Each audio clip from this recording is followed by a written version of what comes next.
Late last night, Christina Hendricks was trending on Facebook, and it's a funny or die video that has been made with the actress doing her normal routine that she do on the show Mad Men, where she's playing the role of an advertising agency floor manager slash head of secretary management thing. She has kind of like a bigger role there, so she's taking care of the in-house staff, mostly the ladies in the office.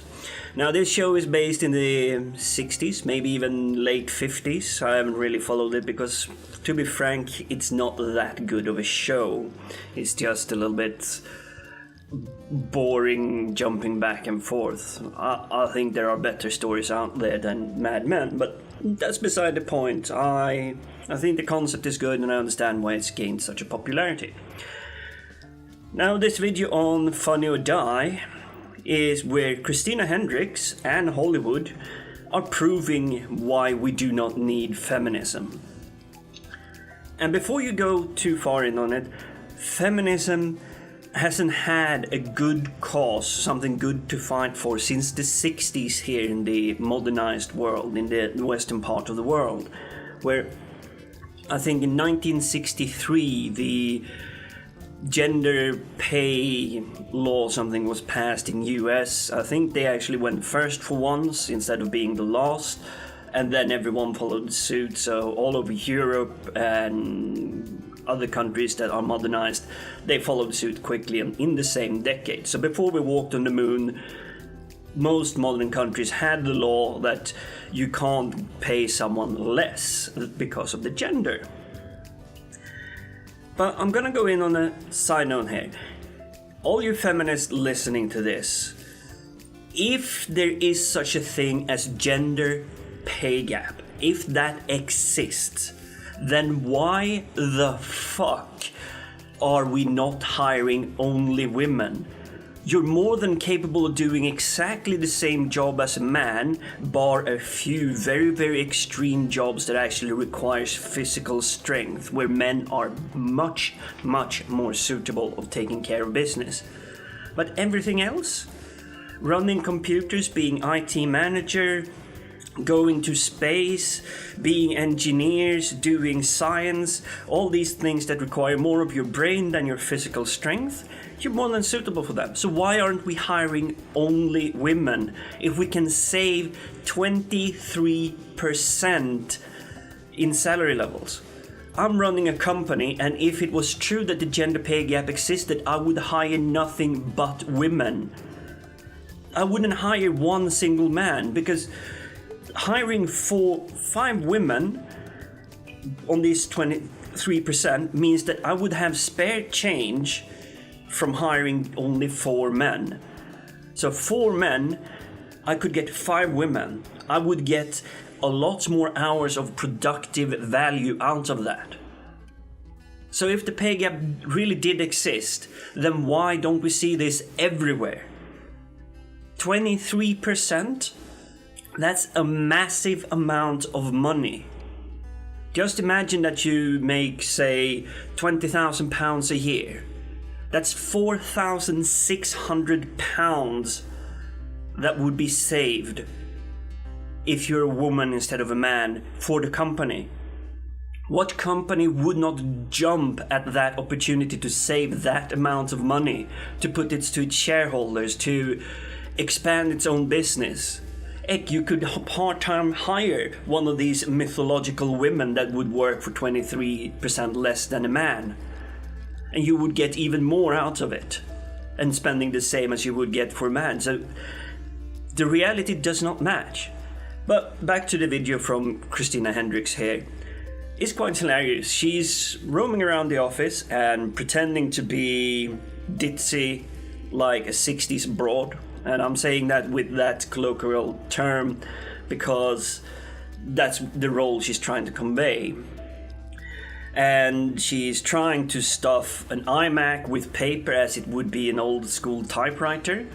She is smoking in the office. She's mixing herself a martini That's, I think it looks like it's the breakfast. And the first minute or so of this video is actually all these funny, you don't really understand why she's doing it, but then she drops the idiocy, the feminist idiocy at the end. Well, since I'm being paid like it's the 60s, I'm gonna act like I'm in the 60s. But here's the reality. You're not in the 60s. You're not being paid as in the 60s. And even if you don't take my word for it that the gender pay gap doesn't exist, go check out Goodfella here on YouTube. He made a video where he was going through a list from, I think it's glassdoor.co.uk, which is a recruitment website that sometimes conducts surveys. And they put together a list of 12 typically male jobs where women actually out-earns the men. Yes, they did have a few side jobs that aren't really male jobs, like supermodels, where the average woman is making 20 times as much as the high-paying men, as the average men do in the business. Now, there is a pay gap there, but it's not because of skills, it's not because of input of work. It's a lot higher demand for attractive, beautiful women to wear nice clothes, to get other people to try and wear nice clothes. There's a lot more money available. There are a lot more people that want to see beautiful women, and that includes both men and women wanting to see them, women wanting to aspire to them, and men wanting to date them. And I don't say that anyone has any entitlement to their bodies like so, but they are offering them for a very hefty salary. I should say fine, but they get a shitload of money to wear and say some stuff that may inspire others to actually buy it. And these companies are making the money back and then some, because they have an attractive person up front. When was the last time you really paid attention to someone that isn't attractive? We're biologically and genetically programmed to want to get the approval of good-looking people, to aspire to be them.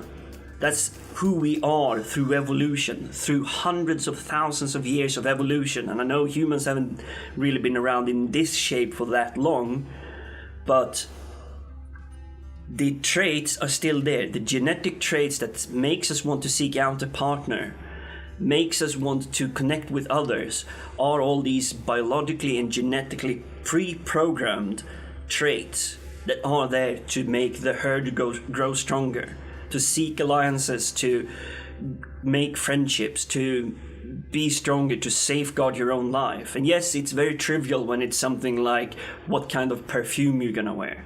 But it's being sold to you under the guise that, oh, if you wear this perfume, you will smell like money, and if you smell like money, then you will get a lot of women. That's just a sad fact. And if you don't believe me, please just go to Google and browse all the images. Just look rich old man, beautiful young wife, and you will see hundreds, if not hundreds of thousands of photographs of that thing. And there's even memes going around about that, saying why you need to study when you go to school. Son, study, go to school, do this, then you can be rich, fat and balding, and you can get a beautiful young wife. And the same warning is given to women. Do go to school, or you will have to marry a fat, balding, aging old man that may not be your prime interest. Now, I'm not saying that there are people that do not love each other, but you get the gist of that idea. Now, back to this whole wage gap thing. I also understand that recently the Americans passed a law that is it's not going to enforce that people have to pay women even more money than they are already making for shit they do not do. This law is more that they need to provide the salary data, but they are only going to collect it on gender. So they're going to say, man, that money, man, that money, man, that money, then woman, that money, woman, that money, woman, that money. They're not going to gather any other relevant information. And there is videos here on YouTube under the hashtag, I think it's hashtag prove the wage gap. And this is where it goes so wrong. They're gonna collect all this data in the United States during the next 9 months or something and see how much money you earn to the gender pool. And yes, men make more money as a gender pool overall than women do. But it doesn't take into balance these things like how many hours do the women actually work. I've seen reports that on average, men work 16 hours more per every week than what women do, when they have the same abilities to actually work. They did this study that I read, and I couldn't find sources, so I'm taking it with a pinch of salt because 16 hours sounds extreme. But they did this study. They compared single young females that didn't have responsibilities, as in childcare, taking care of husband, taking care of fathers, taking care of mothers, taking care of something. They were free to roam and do as they could, just as they compared to men that had the same thing. No girlfriend, no wife to pay for, no ex-wife to pay for, no child alimony, no parents to pay for. So full freedom for both of them. And that group, when it was compared, those men spent 16 hours more every week working. That's 2 days worth of work extra per week. That's 104 days extra every year. Now, that's almost half a year more. That's 1/3 actually, but if you think of work days, we have 200 something work days every year. And 104 extra work days put in there from the male group. Yet the salary levels really do not reflect that. Men, when just compared on the gender group, only make 23% more, yet they work more than 1/3. They work 50% of the available work days extra. The gender wage gap, as is being compared here, should actually be that men make 50% more than women do, because they work those hours. But even so, we know men work more hours than women. That's not in dispute. We know that's for real. That's the reality. Now, many women may go and think, oh, but we have to stay home, we have to take care of the kids and all that. You don't have to. That's a choice to go home and stay and spend time with your kids.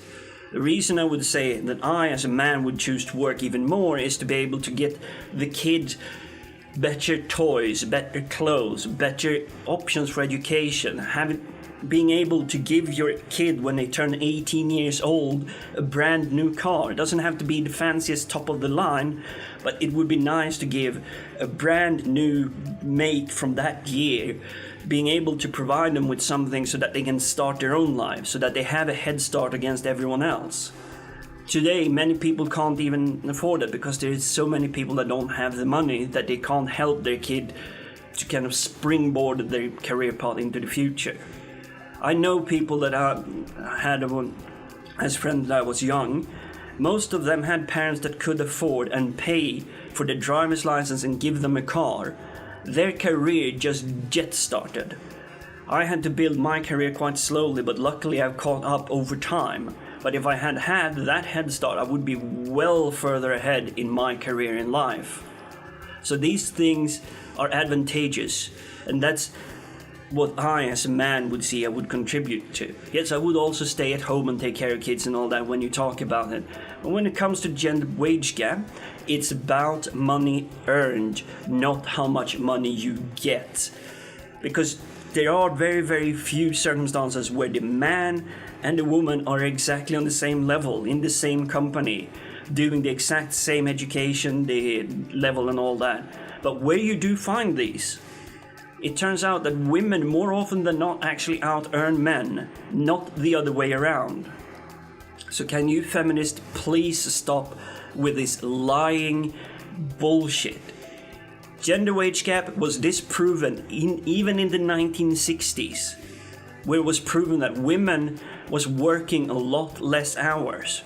Therefore, their pool of women that did make money obviously did not make money as much as those men that was working back then more than 80 hours a week, where they went into the office at 7 in the morning and they worked until 8, 9 o'clock at night, and they worked Monday to Saturday. They didn't work Monday to Friday. They worked so many hours, it was insane. Now, I'm going to round this off. I would really appreciate it if you listened through this far. Please help spread this video, share it, get people to watch it. If you know people that likes to talk about this topic, like good fella that I already mentioned, Sargon of Akkad. If you know these guys, please have them look at this. Please help them share this, because this stupidity is going far enough now. Now, Hollywood is proving that we don't need feminism anymore. That they only have examples that are more than 50 years old, that we already have laws against, and that they're falling for these myths. There is no gender wage gap, and Hollywood helps prove that. There is no rape culture. That bullshit doesn't exist. We don't have people going around condoning rape. That's just utter stupidity. We don't have that 1 in 4 women will be sexually assaulted. That data has been taken from one study that was so flawed that they compared regretting having sex with someone despite initiating it and then regretting it the day after. They consider that rape. That is not rape. There are only feminists that want that to become rape. And apparently they've passed some kind of law in Australia or New Zealand where a woman can cry rape, and then the man or the perpetrator, because women do rape as well, the perpetrator or the accused will have to prove that it wasn't rape. That's really stupid. All the woman have to say, all the victim will have to say is, it was rape. There is no need for proof. That's just utter stupidity, and this stupidity is only and uniquely belonging to feminists. Thank you so much for watching. Thank you so much for listening to this ramble. Help spread this video around, because I don't have the Hollywood budgets. I can't afford to buy my video spots on Funny or Die. I can't afford to pay popular bloggers so that they would share this video because they would think it's funny. Please help share this. Please help build this up through the real means, the real power that internet is, and help stop the bullshit that is going on when it comes to feminism. They do have few points that are true and accurate, but they're not working toward them. They rather focus on bullshit like the gender wage gap, which we all know is nothing but busted bullshit.